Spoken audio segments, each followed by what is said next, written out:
The book of Genesis. In the first video, we saw how chapters 1 through 11 set up the basic storyline of the Bible. God has created all things, and he makes humans in his image to rule the world on his behalf.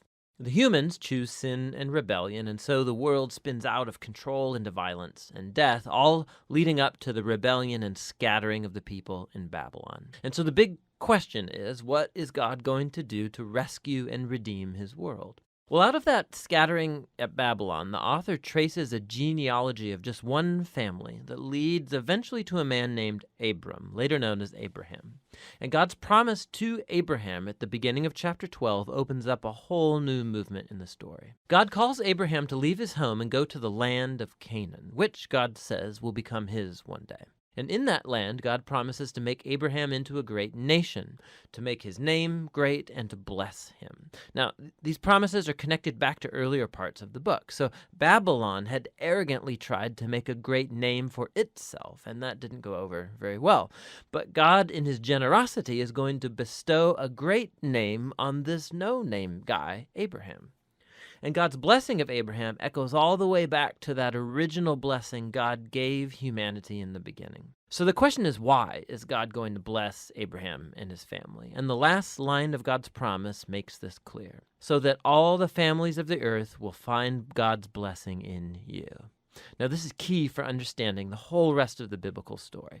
God's plan is to rescue and bless his rebellious world through Abraham's family. And this is why the whole rest of the Old Testament story is just going to focus on this one family, eventually called the people of Israel. This is also why Israel will later be called a kingdom of priests at Mount Sinai. God wants to use them to show all of the other nations what he's like. And ultimately, this is the promise that gets picked up by the later biblical prophets and poets who say that its fulfillment will come through Israel's messianic king, whose reign will bring justice and peace to all of the nations. Now, at this point of the story, none of that's clear. You just have to keep reading and watch the promise develop. And so the rest of the book focuses on Abraham and his family. First, Abraham himself, then his son Isaac, and then his son Jacob, and then Jacob's 12 sons. And the stories about each generation, they're united by two main themes. So first, each generation of Abraham's family is marked by repeated failure. They just keep making really bad decisions that mess up their lives and that put God's promise in jeopardy. However, God remains faithful to them. He keeps rescuing them from themselves and reaffirming his commitment to bless them and bless the nations through them despite their failings. So the Abraham stories. God had promised Abraham a huge family, but on two different occasions, he's afraid for his life because other men are attracted to his wife, and so he denies that he's even married to her, which creates, of course, all of these problems. And not only that, Abraham and his wife Sarah, they can't have children, and so Sarah arranges for Abraham to sleep with one of their servant girls, which also creates all of these problems in the family. But each time, God bails Abraham out. And in chapters 15 and 17, God even formalizes his promise to Abraham with an official commitment called a covenant. This is a classic scene. God invites Abraham to look up at the night stars and to count them. And he says, that's how numerous your family's going to be. And despite all of the odds, having no kids and no way to have any at the moment, Abraham looks up in the sky and simply trusts God's promise. And God responds by entering into a covenant with Abraham, promising that he will become a father of many nations, that God's blessing may come to the whole world. God asks Abraham to mark his family with a sign of the covenant, circumcision of all the male boys in the family. This is a symbol to remind them that the fruitfulness of their family is a gift from God. And so Abraham has lots of kids eventually, and he dies at a good old age. Now, the Jacob stories play out these themes even more dramatically. From birth, Jacob lives up to the meaning of his name, which is deceiver. He cheats his brother Esau out of his inheritance and blessing, and he does it by deceiving his old blind father, no less, and then he just takes off. He goes on to take 4 wives, even though he really only loves one, Rachel, and this creates all of these rivalries in the family. The only thing that humbles Jacob is being deceived by his uncle Laban, who cheats him out of years of his life. The tables have finally turned. And so it's a humbled Jacob that returns to his homeland. And in a very strange story, Jacob ends up wrestling with God as he demands that God bless him. Some things never really change, do they? However, God honors his determination, and he passes Abraham's blessing on to him. And he renames Jacob as Israel, which means wrestles with God.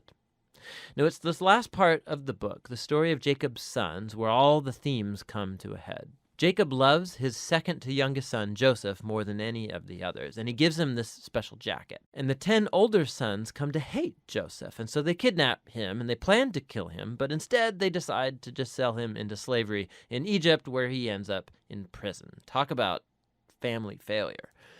But God is with Joseph, and he orchestrates Joseph's release from prison, and Pharaoh ends up elevating Joseph to second in command over all of Egypt. And so Joseph saves the nation of Egypt during a famine. And he also ends up saving his brothers and his family from starving to death. And so once again, we can see the folly and the sin of Abraham's family is met with God's faithfulness, who subverts even the evil of the brothers into an occasion to save life. And this is actually what Joseph says right near the end of the book. He says to his brothers, "You all planned this for evil, but God planned it for good, to save many lives." Now, these words are strategically placed at the end of the book because they summarize not only the story of Joseph and his brothers, but the book as a whole.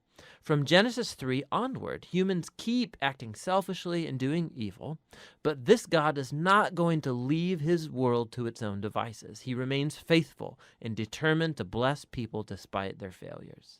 You can see this especially in how that mysterious promise about the descendant of the woman gets developed throughout the book. So remember, Genesis 3, God promised that this wounded victor would come and crush the snake and defeat evil at its source.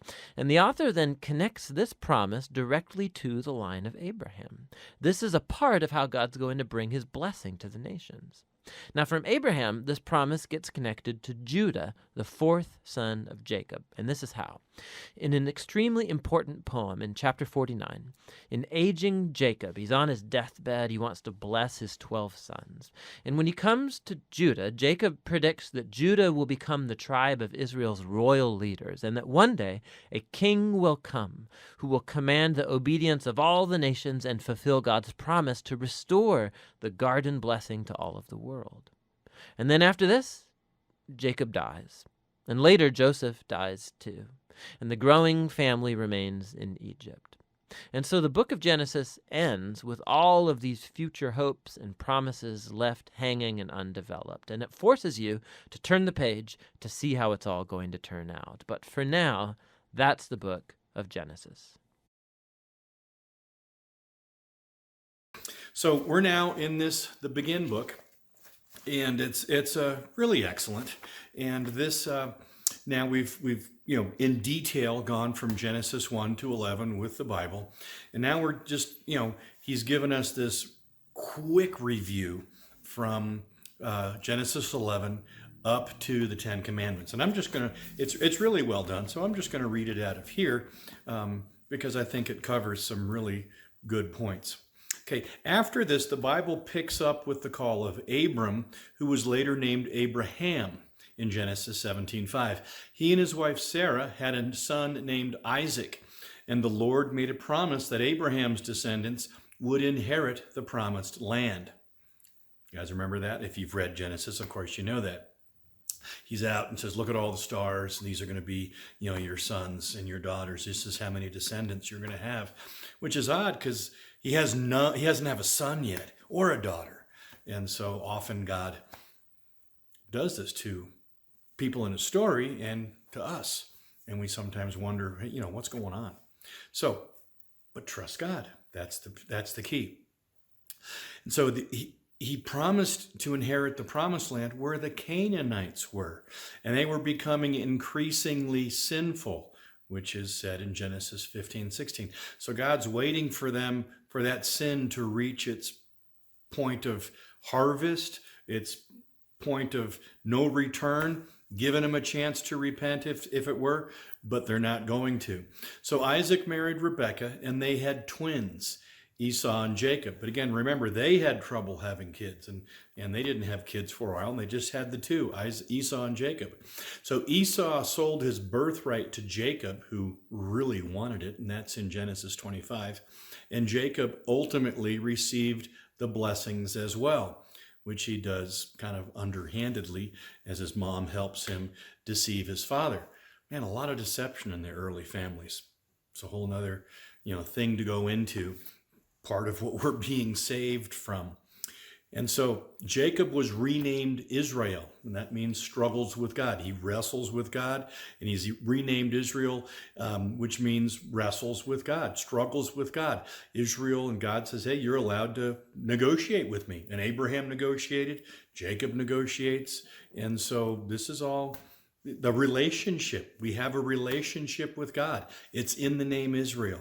We struggle with God. God allows us to ask him questions and to question him. And we see it in Moses, in the book of Exodus, as God and Moses go at it, especially right after the golden calf. God tells Moses, hey, get out of the way. I'm going to kill them all. I've had it. I'm just so frustrated with these guys. And Moses says, no, don't do it. Don't do it. And he changes God's mind. Amazing story. Moses changes. Well, then he's not God. Yes, he is. He's still the Almighty. He's not human. No, he's not. But we're in his image. We're like him. I mean, we're trying to understand who God is, who we are in God. So that's an important distinction. Israel means to struggle with God, to argue with God. Of course, we have all the jokes. Yeah, the Jews argue with God. They'll argue with anybody. That's wonderful. And we should learn to do so much. We should learn to argue so much. It would help us. And ask question God. Talk about it. I want to understand. And that's what we're doing. So when we come to read the Bible, don't just read it and go, okay, I've read it. Ask questions. That's the whole point. He wants to let us know who he is. We have to want to know who he is. How badly do you want to know who he is? I want to know pretty bad. So Jacob was renamed Israel and had 12 sons. One son, Joseph, was sold into slavery in Egypt by his brothers. Jacob had 4 wives. Not a model here. And some people, I know the Mormons have says, well, yeah, hey, Jacob had 4 wives. Polygamy, that's the way it's supposed to be.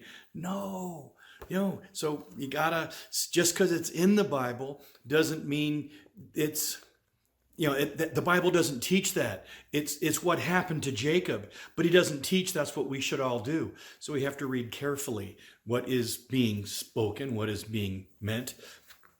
And what happened to Jacob? He was cheated out of his wife. And so he wound up marrying his sister as well. And then, this feud started. And he wasn't wise enough to say, no, I'm not going to sleep with your maid so I can have more children. So you can have more children than your sister. But he says, sure, I'll sleep with your maid too. What could happen? What could go wrong? Oy vey. Yeah, oy vey is right. And so that happened. So they had a son, Joseph, who his other brothers tried to kill. Joseph was a favorite, had the multicolored coat, and his brothers sold him instead of killing him. They sold him into slavery, and that whole story. And Joseph is a picture of Jesus. And so Joseph rose in power to become the second most powerful person in Egypt after the Pharaoh. Got to read the story. It's excellent. And during a long drought, people came from all over to buy grain from Egypt, as Joseph had foreseen the drought and prepared for it by the grace of God. This was Pharaoh's dream: 7 lean cows, 7 fat cows. Joseph interpreted the dream. So very amazing. And from that, Pharaoh sees he's gifted by God. He's got wisdom. Put him in charge. We're going to let Joseph run all of Egypt. And he does. This is all God's plan to save his people and put them in a safe place so they can multiply and increase. Remember, God's creating his people now. He wants them to multiply, increase, be safe. The land of Goshen, best land anywhere. And it's got the water, it's got pasture land, and their shepherds. They raise their sheep and their goats, and fat city is what it is. And they become just overrun the land. So that 400 years later, another Pharaoh rises up who is not used to these Israelites, and he persecutes them. So Joseph saves the family, and it's revealed to his family who he was. And then the Israelites, they remained in Egypt and prospered for several hundred years. But a Pharaoh came to power who had forgotten about Joseph and all that he did for Egypt, and that's in Exodus 1:8. And the Pharaoh made the Israelites slaves, and then they even killed many young baby boys during his reign. However, one in Pharaoh's own household rescued one boy who was floating in a basket, and that was Moses, which means pulled out of the water. That's what his name means, is pulled out of the water. And one in his own household, his daughter, rescues the boy who was floating in a basket and took him under her wing. He grew up in Pharaoh's household, and his name was Moses. So this began a series of events between Moses, whom the Lord instructed to free the Israelites, and the Pharaoh. And this is all the 10 plagues, and Moses sees the burning bush. And so the Lord miraculously called down the 10 plagues on the Egyptians and the Pharaoh until they released the Israelites. And then by another miraculous happening, the Lord used Moses to part the Red Sea and allow the Israelites to escape from Pharaoh. And of course, there's so many details to this, but this all leads up to Moses presenting the Israelites with the 10 commandments that God gave him. And that's the piece that we're focusing on. No document in world history so changed the world for the better as did the 10 Commandments. Western civilization, the civilization that developed universal human rights, created women's equality, ended slavery, created parliamentary democracy, among other unique achievements, would not have developed without them. As you will see when each of the 10 Commandments is explained, these commandments are as relevant today as when they were given over 3,000 years ago. In fact, they're so relevant that the 10 Commandments are all that is necessary to make a good world, a world free of tyranny and cruelty. Imagine for a moment a world in which there was no murder or theft. In such a world, there would be no need for armies or police or weapons. Men and women and children could walk anywhere at any time of day or night without any fear of being killed or robbed. Imagine further a world in which no one coveted what belonged to their neighbor, a world in which children honored their mother and father and the family unit thrived, a world in which people obeyed the injunction not to lie. The recipe for a good world is all there in these 10 sublime commandments. But there is a catch. The 10 Commandments are predicated on the belief that they were given by an authority higher than any man, any king, or any government. That's why the sentence preceding the 10 Commandments asserts the following: God spoke all these words. You see, if the 10 Commandments, as great as they are, were given by any human authority, then any person could say, who is this man Moses? Who is this king or queen? Who is this government to tell me how I should behave? Okay, so why is God indispensable to the 10 Commandments? Because, to put it as directly as possible, if it isn't God who declares murder wrong, murder isn't wrong. Yes, this strikes many people today as incomprehensible, even absurd. Many of you are thinking, is this guy saying you can't be a good person if you don't believe in God? Let me respond as clearly as possible. I am not saying that. Of course there are good people who don't believe in God, just as there are bad people who do. And many of you are also thinking, I believe murder is wrong. I don't need God to tell me. Now, that response is only half true.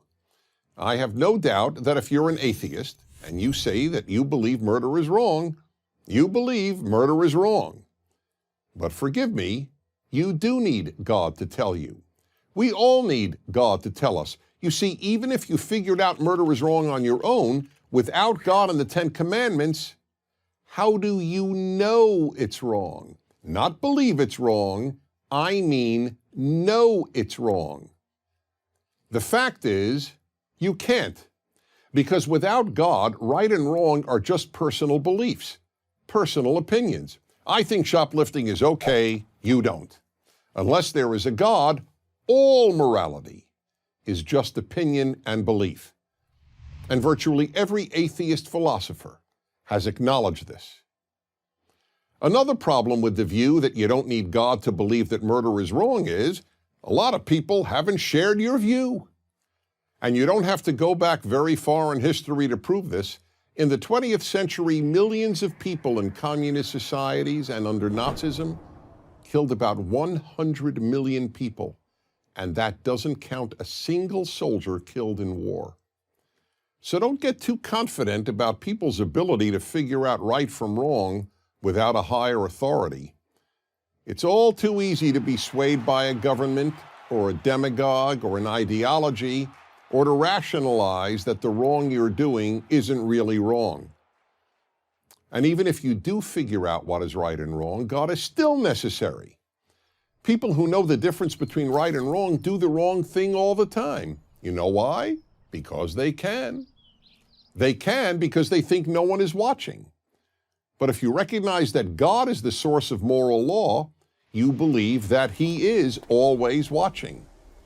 So even if you're an atheist, you would want people to live by the moral laws of the Ten Commandments. And even an atheist has to admit that the more people who believe God gave them, and therefore they are not just opinion, the better the world would be. In 3,000 years, no one has ever come up with a better system than the God-based Ten Commandments for making a better world, and no one ever will. I'm Dennis Prager. Hey, so here we are. This is the third class, and we've gotten through Genesis 11, and we've watched a couple movies now about the rest of Genesis, and we've put together. Little Dennis Prager got to talk to us a little bit about the Ten Commandments. And I recommend you follow up. He's got a 5-minute blurb for each commandment, and he really goes into detail, and it's really good. He is a Hebrew scholar. He's a smart guy, but he's a Jew. So remember that when he talks about some things, he doesn't talk from the perspective of Jesus, and he misses some other things. But on the Ten Commandments, I think he's brilliant. He's absolutely brilliant. So here it is, Exodus 20. And God spoke all of these words, saying, I am the Lord your God who brought you out of the land of Egypt, out of the house of slavery. It's interesting. That's how he identifies himself. He doesn't say, I am the Lord your God who created heaven and earth. It's not how he's presenting himself here, and that's important. We're focusing on freedom. God's focusing on freedom. It's really appropriate for us in the United States, even right now, focusing on freedom. We are the great experiment of all history, and we're the greatest nation in all history, greatest in military might, greatest in middle class. We have more successful people than any other nation in history. We have more people who are out of poverty than any other people in history. And that's kind of significant. And that's because of the way our country was founded on these godly principles, separation of powers, very similar ideas taken from the Bible. And so freedom is being held up for us to understand what the word really means and how can we stay free. And so, God's telling, I freed you. I'm the freedom giver. I'm the guy to get you out of the house of slavery. And so, very first thing he says, you shall have no other gods before me. In order for us to stay out of slavery, we need to have no other gods before God. And we know it's Jesus. In hindsight, we know that Jesus is the I am that I am. Jesus is the burning bush. Jesus was walking with Adam and Eve in the garden. This is Jesus, and we need to have no other gods before him. And the Father, the two of them are one. The Trinity, it's deep and powerful. But when we make him first, and this is the whole series I'm reading every day down at City Hall for the express purpose to put God first in my life. He's been speaking to me for a long time. We've had a Bible marathon for 13 years. So once a year, we go do this. And I've read through the Bible many times and enjoy it and am called to do it. And I continue to grow in understanding of it and love to share it. And I'm really enjoying this class. But so this is the point. For you to remain free, God's saying, you got to put me first. No ifs, ands, or buts. I have to be first. And you have to know that I am God who's saying this. This isn't Moses' idea. So you shall have no other gods before me. Don't put anything before me. I'm number one. Jesus repeats that. The greatest commandment is love the Lord your God. Okay. You shall not make for yourself a carved image or any likeness of anything that is in heaven above, or that is in the earth beneath, or that is in the water under the earth. So this is important because guess who the Philistine god, the god of Dagon, it's a fish god. What? How would you have a fish god? What's that all about? I don't know for sure, but heard some strange tales about before the flood, there were all kinds of strange creatures because there was this messing with the code, the DNA code. And, there were angels sleeping with women, making these giant Nephilites. And they apparently were playing with gene splicing and, advanced. Anyway, the Greek myths have the centaurs and the minotaur, and all the different beasts. And perhaps there's this myth of these water people. And so perhaps some of these water people, there's some stories floating around. Perhaps some of these, Nephilim, these fallen ones, came up from the water and survived that way. Anyway, there's a god. He's a fish. He's a man fish. A man fish. What? A man fish god? Yeah, Dagon. Man fish god. So the greatest cover-up in history is history. We don't know what's happened, and we're not told, and we have this really far-out evolutionary tale that's a bunch of hooey, and it's bunk. So the Bible is trying to help us pierce through, help us see, and we're on a need-to-know basis. He doesn't tell us everything, and it gives us little pieces like this right here. Fish, he's a man. He's the Starbucks symbol is Dagon. Yeah, it's the fish god. Coming back. The gods are making a comeback. Scary. Very scary. And what do you say? Do not put any gods before me. So, not a good idea. So that was, do not bow down to them, and for I am the Lord your God. He says, you shall not bow down to them or serve them, for I, the Lord, am a jealous God. Man, that's important to understand and to realize. Visiting iniquity of the fathers on the children to the third and fourth generations of those who hate me. Not a good idea to hate God. A lot of people do. And not much we can do about that except love on them, express to them, we believe this is true. And for some of us, by saying that, it's going to cost us our lives. But we'll be alive in heaven. But he shows steadfast love to thousands of those who love me and who keep my commandments. Okay, so here is the third commandment. So that was the second commandment. Don't make any idols, like the Dagon thing. Don't go that way. The third commandment is, you shall not take the name of the Lord your God in vain, for the Lord will not hold him guiltless who takes his name in vain. This is, the Lord will not forgive you if you take his name in vain. And this is misunderstood a lot. It doesn't mean just say, blurt out his name in a curse or something. I believe that's a misinterpretation. I believe it says that you shall not carry the name of your Lord God, misuse his name. You shall not murder in the name of the Lord. You shall not put up a banner that says, this is the Lord God. And, the Crusades was an example of that.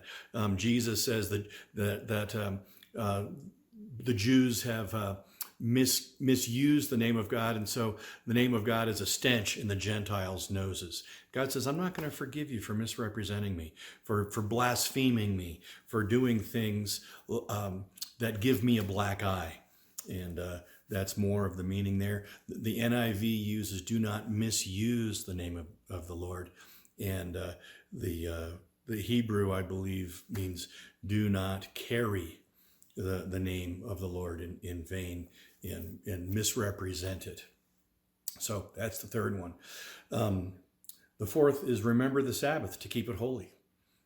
6 days you shall labor to do all your work, but the seventh day is a Sabbath to the Lord your God. On it you shall not do any work, you or your son or your daughter, your male servant or your female servant, or your livestock, or the sojourner who is within your gates.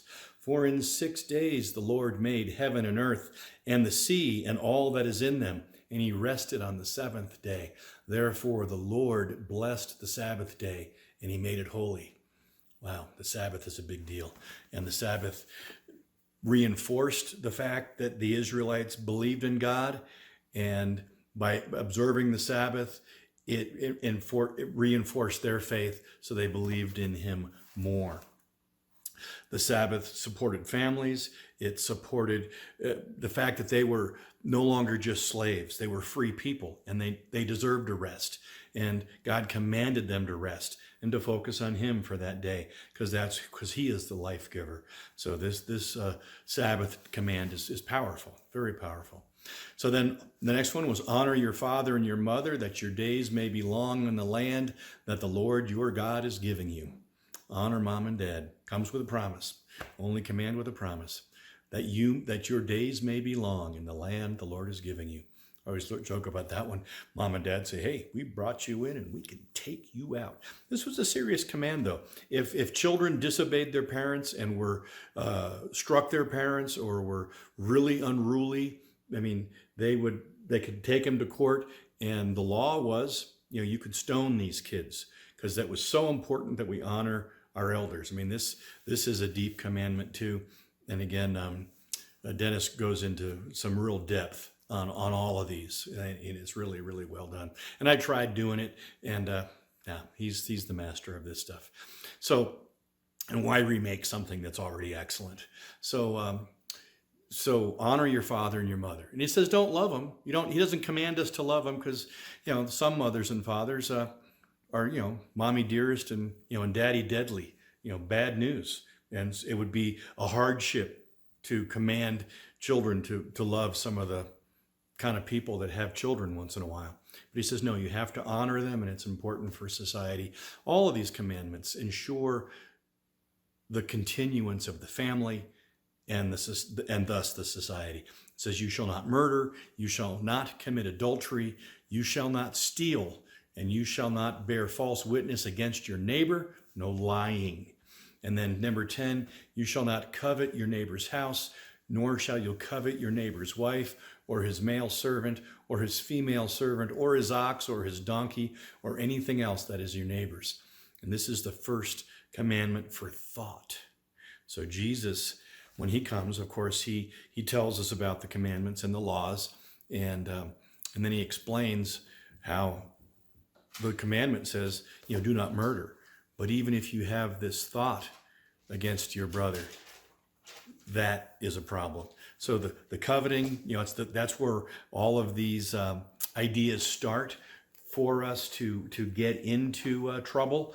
And so the Lord tries to nip that. Don't let that into your head. Don't covet. Don't check that stuff out. So murder versus kill. This translation does say murder. In the King James, it says kill. We believe that's a misunderstanding. And Dennis says the English language has changed since then. So at the time, it was the correct translation, apparently, but the English language, its meaning changed. So you can check that out too. But it is murder. We're allowed to go to war and kill, where capital punishment is a command.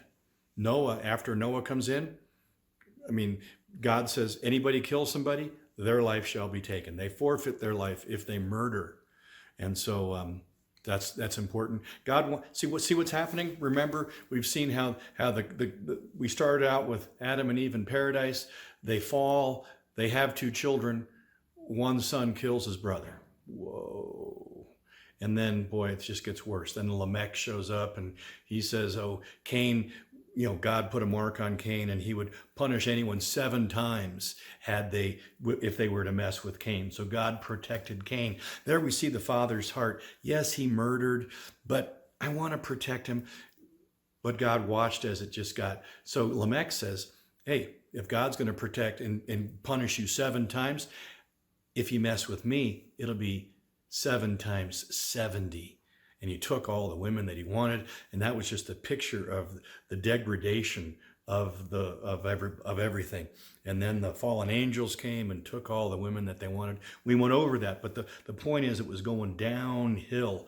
And so with the law, God's going to now resist that and help us find a way to survive and to keep something alive that's civilized, and that we would, after 2,000 years, we would have still a civilized state. And Jesus then asks, later in the Gospels, he says, wow, when I come back, will I even find faith?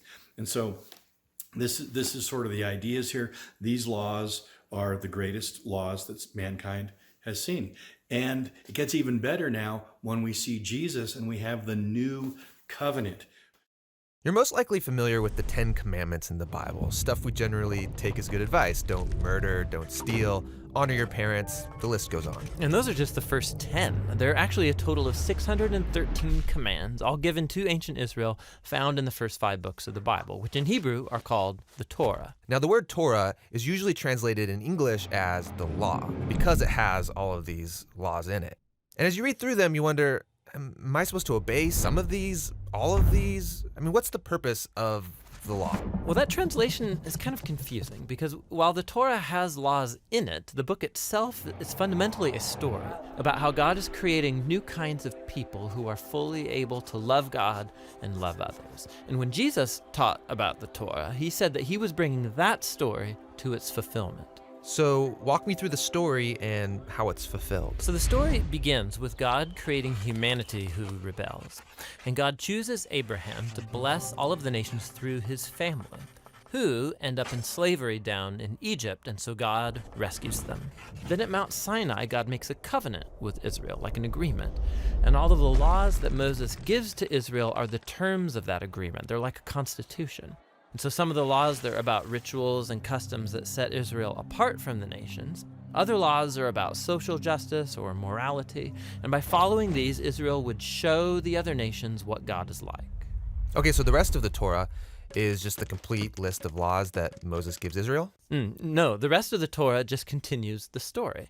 And the 613 commands are only a selection from that original constitution. And even these have been broken up and placed at strategic points within the story. Now pay attention, because you'll see a really clear pattern. Moses gives the first laws to Israel. Yeah, don't worship other gods, don't make idols. And then right after that, there's a story of Israel breaking those very laws. Yeah, they worship the golden calf. And so Moses gives some more laws, and then you get more stories of rebellion. Some more laws, rebellion again, some more laws, more rebellion, and you start to see the point. Right, no matter how many laws, they're just going to continue to rebel. So at the conclusion of the Torah's story, Moses gives this final speech to Israel as they prepare to go into their new home. And he tells them, you guys, I know that you're not going to follow all of God's laws. You've proven to me that you're incapable. And Moses says the problem is that their hearts are hard and that they're going to need new, transformed hearts if they're ever going to truly follow God's law. And he was right. The story goes on to recount Israel's total failure. They go into the land, they break all the laws. Right. Now, the next section of books in the Jewish tradition are the 15 books of the prophets, and they reflect back on the story. For example, Ezekiel, he said that if Israel was ever going to obey the law, God's Spirit would have to transform their hard hearts into soft hearts. And Jeremiah said that's when obedience to God's commands wouldn't feel like a duty, but they would be written deep in their hearts. And Isaiah, he promised a future leader, Israel's Messiah, who will lead all of the people in obedience to the law. Now, in Jewish tradition, all of these books together are called the prophets, even the historical books, because they're continuing the story told from the perspective of the prophets.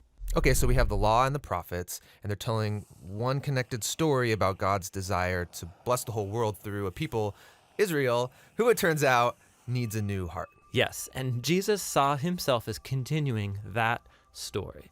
So he agreed with the law and the prophets when he taught that it's out of the human heart that come the most ugly parts of human nature. It's like the default setting of our hearts is opposed to God's law.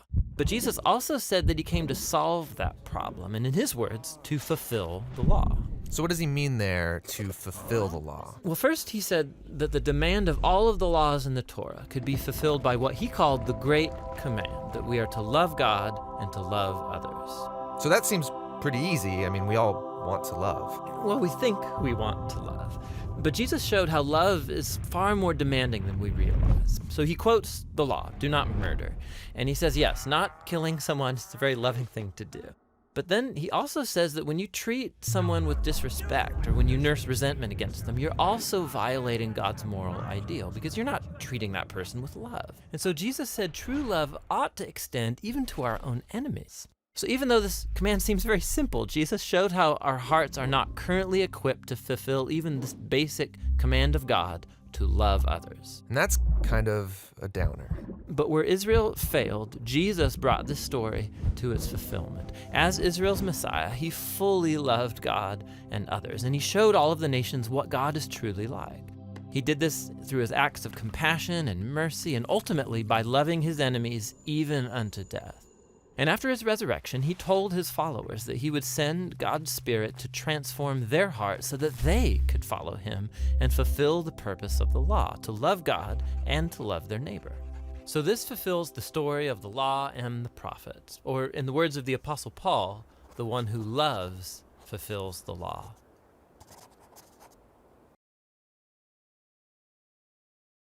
And now we're going to go from the Ten Commandments up to the book of John.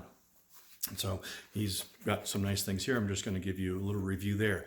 And after the Israelites received the Ten Commandments, they were disobedient. And even after witnessing the awesome power of God in Egypt. I mean, if we had obeyed those commandments, if we were able to obey those commandments, we wouldn't need Jesus. So that's kind of the point. We couldn't obey them. And we're like, well, those Israelites, they're so stupid. They should have obeyed. Well, we wouldn't, and we don't obey them now. Even as Christians, I guarantee you, we're all guilty of breaking almost all of these commandments. And so what's the problem? And it's our heart. We need a new heart. And this is where Jesus comes into our heart and changes things. And so let's just see, get a little bird's eye view of what happens in history from the time of the Ten Commandments to the time of the Gospel of John. Okay, so they rebelled. So they were forced to wander in the wilderness for 40 years because that generation disobeyed God. And God said in his anger, because God does get angry, he says, you will not enter into the promised land. He even got angry at Moses and says, Moses, you didn't do what I asked you to do. You're not going to get to go into the promised land. God can be tough, disciplinarian, and, tough love. And so then they were led by Joshua, and the Israelites went into the promised land to judge the Canaanites. So remember, God says, hey, their sin has not reached its fullness. Well, now it had. And some who were the descendants of Noah's grandson, Canaan, the son of Ham, and that little funny thing that was happening. So we think that they are Nephilites, and their sin had reached its full measure in Leviticus 18. Then this was the time of the judges, and that included Deborah and Samson, Gideon. There was no king over the land. The people, they kicked out most of the people, but then they didn't kick out everybody, and that became their undoing. And so they lived under these judges, and the judges were simply people who rallied the tribes together to go fight off different invaders who were invading them in the land. But had they listened to God completely, all those invaders would be gone, and they would live in the promised land as promised. But because they couldn't obey, which again is why we need Jesus, because we can't obey. And then the Israelites asked for a king to be like the other nations. So this is in the book of Samuel, and they were actually rejecting God as their king, because that's how God wanted it. He wants to be the king, and to people to listen. But no, they didn't. And the Lord in his grace, he gave them Saul, who reigned for 40 years, didn't do a very good job, didn't listen to God. Then there was David, Saul's son-in-law, who reigned for 40 years. And he was a king after the Lord's own heart, but he wasn't perfect.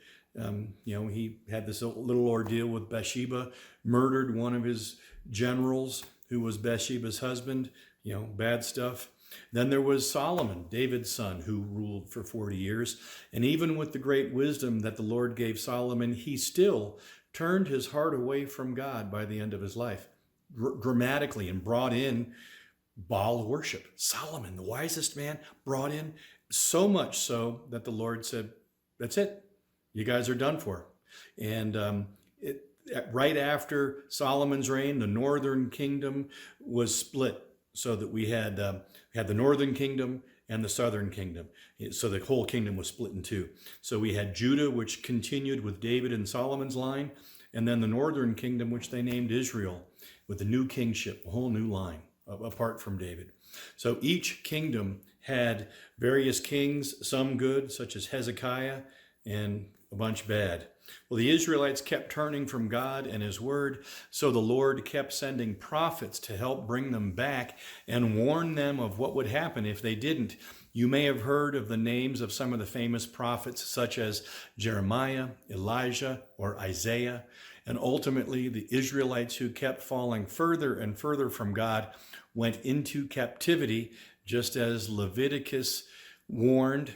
The northern kingdom was captured by Assyria, a nation that had arisen from Noah's grandson Asher, 2 Kings, and the southern kingdom to the Babylonian Empire, a kingdom that was centered where Babel used to be and where Nimrod ruled, Noah's great-grandson.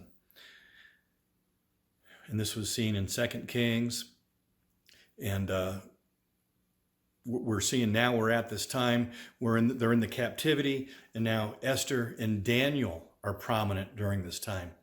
An interesting thing about Daniel, just almost a repeat of the Joseph story. So Daniel is taken, he's captive, and he's able to interpret the king's dream. And wasn't that what Joseph did?